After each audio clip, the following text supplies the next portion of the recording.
গম পাইছে যেতিয়াৰ পৰা আমাৰ চৰকাৰ আহিছে কেন্দ্ৰত নৰেন্দ্ৰ মোদী চৰকাৰৰ নেতৃত্বত আৰু আমাৰ ডক্টৰ হিমন্ত বিশ্ব শৰ্মা তথা আগত আমাৰ সৰ্বানন্দ সোণোৱালৰ নেতৃত্ব তেতিয়াৰ পৰাই দুইটা ক্ষেত্ৰত আমি গুৰুত্ব দিছোঁ।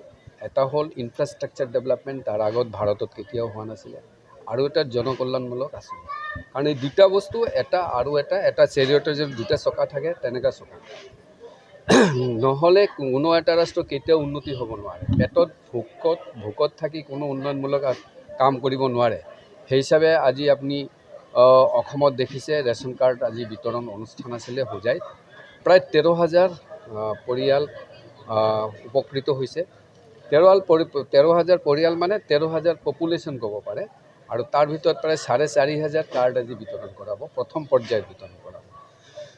ইয়াৰ জৰিয়তে আপোনাৰ উজালা যোজনাৰ জৰিয়তে গেছ কানেকশ্যন আৰু এনেধৰণৰ যেতিয়ালৈকে আপোনাৰ দিয়া নহয় এই আয়ুষ্মান কাৰ্ড, তেতিয়ালৈকে তেখেতসকলে হস্পিটেলৰ পৰা 5 লাখ টকাৰ তেখেতসকলে বেনিফিট পাব। অৰ্থাৎ এই ৰেচন কাৰ্ড এটা মানে এনেধৰণৰ এটা কাৰ্ড যাৰ জৰিয়তে চাবি বুলি ক'ব পাৰে, এটা ফেমিলিৰ উন্নয়নৰ চাবি বুলি ক'ব পাৰে, যাৰ জৰিয়তে তেখেতসকলে বেনিফিচিয়াৰীসকলক মানে আমি আঁচনি প্ৰভাইড কৰি তেখেতৰ উন্নয়নমূলক কামত আমি ভাগ ল'ব পাৰিম।